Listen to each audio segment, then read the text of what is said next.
Hey Explorers, and welcome back to Piff Explores. This week I'm telling you my scariest caving experience. When you ain't got no money, you got. So I was a junior in college and we had gone down to Tag for a spring break tag trip. We were all super pumped and we had been doing a lot of training, and for a lot of us, including me, this was my first real vertical caving trip.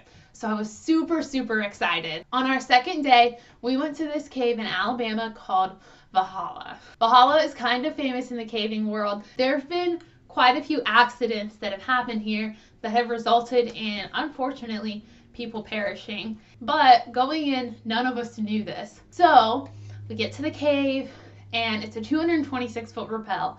It's absolutely beautiful. One of our group is actually like a pretty good photographer, so he was taking pictures of all of us as we're like going over the edge. It was such a great start to our day.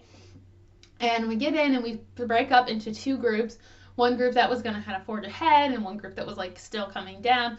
So group one starts going and we caved for several hours. I think we caved for probably about 7 hours total. Could be really wrong about that, I don't know. And part of the way through, about half of our total group decided that they were done and they were going to go out and just start climbing out while we continued to cave. So I was part of the group that kept caving. So the other group went out and starts climbing out of Valhalla. And we keep caving. We get back to the big dome room and it was a beautiful day. Great day for caving. So we get back, or we're heading back out, and at one point there is this kind of sketchy down climb. So we're spotting each other. It's kind of slick. We're all covered in mud because it's caving. And at one point I slip and my spotter catches me. I mean, that's why they're there. It was probably like a 3-foot fall, but in that moment it felt really high. But my spotter caught me and I was fine.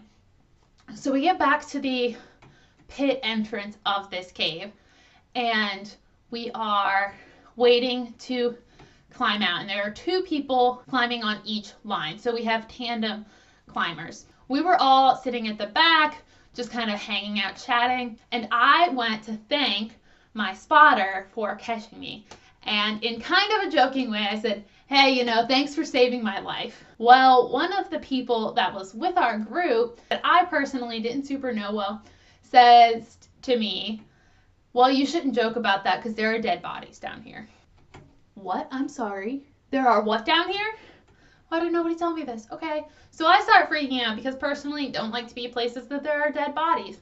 And our people that are on the ropes are just kind of staying at the top. And we're like, what's going on? So I'm freaking out because there are bodies. And we have these people on the ropes that are not moving. Weird. So we go to the bottom of our ropes and we yell up to see, like, are you off rope? What's going on? Trying to figure out what's going on. Now, nowadays, we're a bit smarter and we have radios so that we don't have to yell at each other. But back then, our person at the top yells back down and the only words that we get are fall zone. Those are terrifying words to hear underground. So we all just splat back against, we're as far away from these ropes as we can, and we have no idea what's going on. Meanwhile, at the top, what had happened was, so my two friends are climbing. The one looks at the other and says, hey, just so watch out. I think I just saw the wall move. She says, okay, takes a step, and a boulder falls out of the wall and into her lap. Now, luckily, all of our gear is rated to hold a lot more than a single person, so her gear was supporting the weight of this rock. She didn't have to, manually hold it. She knows she can't drop it because there are people beneath her and she has no way to contact us. So she yells up because at this point they're only about 20 feet from the top and is like, oh, we have a situation here. While we're all at the bottom having no idea what's going on, they actually rigged this boulder. So they wrapped it in rope and moved it to the side so she could top out. And then the rest of us only climbed on the other line, the one that wasn't underneath the rock. Again, we had no idea what was going on or why. We could just tell it looked like we just couldn't climb on that one. So eventually the rock is being held, and it was, based on the people who saw it, it was about a 200-pound rock. Not exactly something you want falling from the sky onto you. So we all get out And after we had all safely exited the cave, and this was again before those of us who were at the bottom had like the full story of what had happened. But after every single person was out of that cave, we pulled up our ropes, and then our main rigger safely, and while attached to a rope, went down to the rock, yelled rock several times, and let it fall, because obviously we can't just leave it suspended on the wall. For those of us who were at the top and didn't know what was happening, we heard somebody screaming the longest few seconds of my life, and then the sound of something weighing about 200 pounds hitting the ground. I immediately burst into tears because I was convinced that something had gone wrong and my friend had just fallen into this pit. Luckily, that's not what happened. It was just the rock, but my heart just dropped.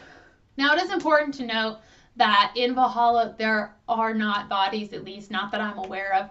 The two people that person had been referring to had been crushed in a similar way by a rock coming off of the wall and crushing them. They had done nothing wrong. Their rigging was fine, but a freak accident happened just like it did to us, but they were just not placed as well, and their rock was a lot bigger. But according to this article that I read, they did in fact take 24 hours to dig out so that those people's families had their bodies.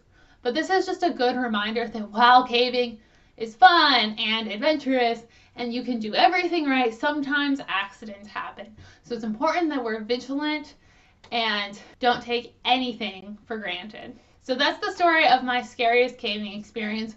What's yours? Let me know in the comments below. If you haven't already, be sure to hit that subscribe button. We are on Facebook, Instagram, and Twitter, all at Piff Explores. Don't forget to check out our website, piffexplores.com, and we will see you next week. Bye, guys.